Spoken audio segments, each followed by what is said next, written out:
All right, Jerry, ready? Uh, this is not a huge crowd, but it is not the smallest crowd I've heard of.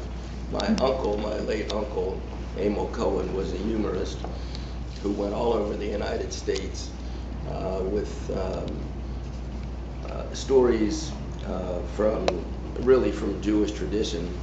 And he once had to appear in Cheyenne, Wyoming. He arrived in the middle of a blizzard, and he feared that no one would attend his performance. When he reached the auditorium, he was right. No one had attended except one farmer. And my uncle said to the farmer, "You're the only one here. Should I proceed?" And the man said, "I'm only an old farmer. I know only about cows. If I went out to the pasture to feed my cows and only one showed up, I would feed her." My uncle was so impressed with the simplicity and sincerity of this farmer that he performed not only for his normal 45 minutes, he performed an hour and a half. And at the end he said to the farmer, "Well," and the farmer said, "I'm only an old farmer. I know only about cows. If I went out to the pasture to feed my cows and only one showed up, I would not feed her the whole load." So we have a lot to tell about bankruptcy to this morning. We have a small crowd, but we're going to tell you a glimpse of it. We're not going to try to feed the whole load here, but we're going to give you a glimpse.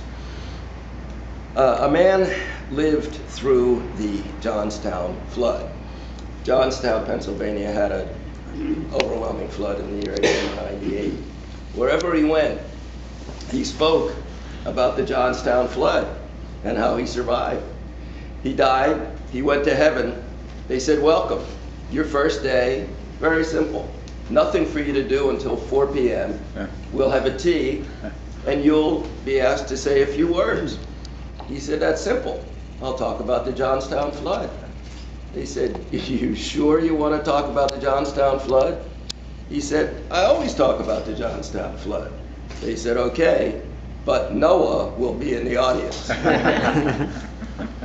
When those of us from the other side of town, in the Torah circles, we view Los Angeles as two sides of town. The La Brea and Beverly side of town and the Pico Robertson side. Each calls the other side of town, as if we're the main side of town. But on our side of town, we view this area as a place of Torah learning. I just left Rabbi Graydon and Rabbi Danishevsky and Rabbi Adler at the Kollel. And so it is definitely a place of Torah, and Rabbi Top's synagogue. And it's an area of sophistication also. So when we come over here to talk about bankruptcy concepts, I'm a little afraid that maybe the sophistication of the level of these people puts them in the category of Noah, and I better be careful and tread lightly. But if that's not true and you want to ask questions as we go along, don't hesitate.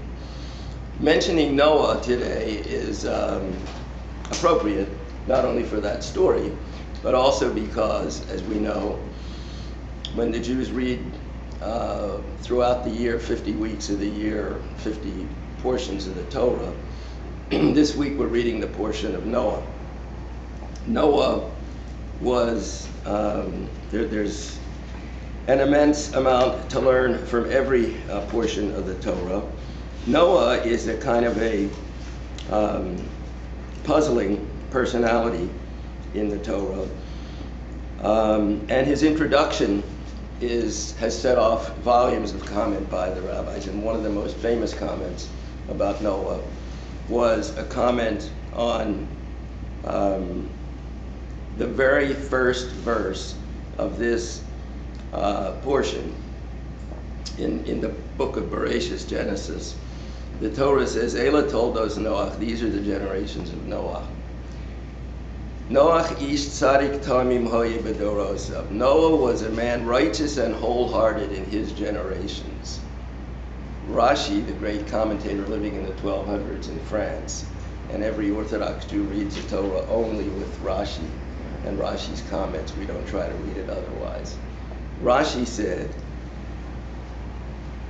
Noah was a righteous and wholehearted man in his generations. Unclear what that means. Does that mean he was a righteous man only in his generation, which was a dreadful generation of robbers and kidnappers, and so bad that God decided to wipe them all out with a flood? So does the Torah's words in his generation mean that he was a righteous man only in his generation by comparison to all the kidnappers? Or does it mean even in his generation, even in an age where everybody was not righteous, he stood for something? Does this word bedorosav in his generations come as criticism of Noah to dampen his fame, or does it come as praise? Rashi says we don't know whether this is for his praise or not for his praise. What I wanted to mention about Noah is that we learned that Noah was told and warned a flood is coming, and make an ark so that the people will have a chance to ask you, what are you doing? And you'll explain to them, the flood is coming, and get on. Amend your ways, save yourself, get on the ark. Noah worked 120 years, plenty of notice. In our court system, 21 days notice is ample notice. 30 days notice is a lot of notice. He had 120 years, and when the time came for him to get on the ark, what do we read? Vayavo Noach uvanav v'ishto v'ushnei vanav ito el hateva mipnei mei hamabu. Who got on the ark? Not one recruit. Aish Tamid is an outreach organization. Who was the first outreach professional on earth? Noah. And what success? Zero. Not one person was he able to recruit. And the rabbis said, why? And Rashi, again, commenting in the 12th century, tells us why. No recruits. Rashi says, focuses on words, on these words. Noah went in, and his sons and his wife and the wives of his sons with him into the ark.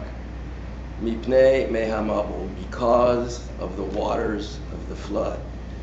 And Rashi says, Rashi's comment is, Mipnei mehamabu, because of the waters of the flood. Not because God told him this is going to happen. Not because he really believed it. Only when he was ankle deep in water did he say, okay, this is going to happen. He was not a true believer. He didn't really believe. Af Noach miketane amuna haya. Even Noah was slight and insufficient in his faith. He believed and he did not believe. Sheyavu hamabu, that the flood would come. V'lo nichnas lateva, and he did not get into the ark until